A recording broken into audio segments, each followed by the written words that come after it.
अस्सलाम वालेकुम।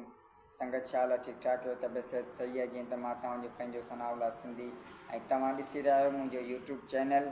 ऐं तव्हांखे त ख़बर हूंदी हींअर जेको सिंध में नासाज़ वाक़ियो थियो बहराम सावंत खे जेको कचे जे धाड़ेलनि उनखे शहीद कयो वेश्याने तरीक़े सां ऐं काफ़ी तकलीफ़ थी, काफ़ी ॾुख थियो।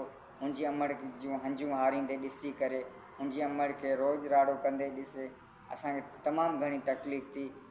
इन सिंध जूं अमड़ियूं जेके बि आहिनि सभु असांजूं अमड़ियूं आहिनि ऐं काफ़ी ॾुख थियो इन शइ जो जेको हुनखे पाणी न पीआरियूं, हुनखे ईअं शहीद करे छॾियूं।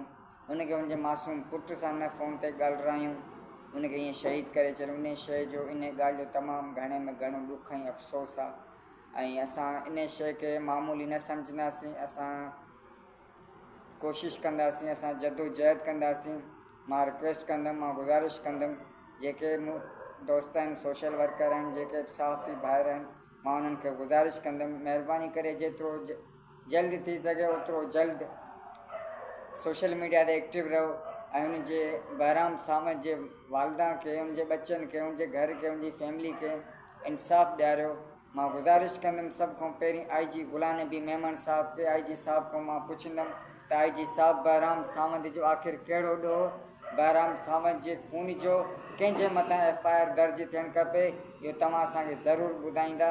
जे न त असां पुछंदासीं तव्हां खां, तव्हांजे दफ़्तर अची तव्हांखे ॿुधाइणो पवंदो। तेसिताईं असीं तव्हांजे जवाब जो इंतज़ारु कंदासीं। अल्लाह हाफ़िज़। अस्सलाम वालेकुम। संगत छा हाल आहे? ठीक ठाक आहियो? तबियत सेहत सही आहे? जीअं त मां तव्हांजो पंहिंजो सनाउल्ला सिंधी ऐं तव्हां ॾिसी रहिया आहियो मुंहिंजो यूट्यूब चैनल।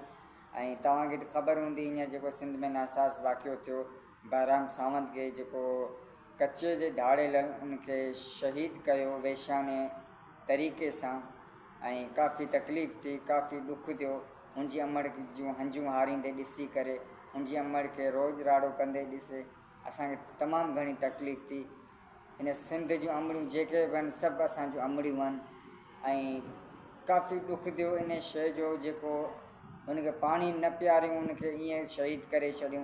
हुनखे हुनजे मासूम पुट सां न फ़ोन ते ॻाल्हायूं, हुनखे ईअं शहीद करे छॾियूं। इन शइ जो, इन ॻाल्हि जो तमामु घणे में घणो ॾुख ऐं अफ़सोस आहे ऐं असां इन शइ खे मामूली न सम्झंदासीं। असां कोशिशि कंदासीं, असां जदोजहद कंदासीं। मां रिक्वेस्ट कंदुमि, मां गुज़ारिश कंदुमि जेके मूं दोस्त आहिनि, सोशल वर्कर आहिनि, जेके साफ़ी ॿाहिरि आहिनि, मां उन्हनि खे गुज़ारिश कंदुमि महिरबानी करे जेतिरो जल्द थी सघे ओतिरो जल्द सोशल मीडिया ते एक्टिव रहो ऐं हुनजे बहराम सावंत जे वालदा खे, हुनजे बच्चनि खे, हुनजे घर खे, हुनजी फैमिली खे इंसाफ़ ॾियारियो। मां गुज़ारिश कंदुमि सभ खां पहिरीं IG गुलाम नबी मेमन साहब खे, IG साहब खां मां पुछंदुमि त IG साहब बहराम सावंत जो आख़िर कहिड़ो ॾोह बहराम सावंत जे खून जो कंहिंजे मथां FIR दर्ज थियणु खपे, इहो तव्हां असांखे ज़रूरु ॿुधाईंदा। जे न त असां पुछंदासीं तव्हां खां, तव्हांजे दफ़्तर अची तव्हांखे ॿुधाइणो पवंदो। तेसिताईं असीं तव्हांजे जवाब जो इंतज़ारु कंदासीं। अल्लाह हाफ़िज़।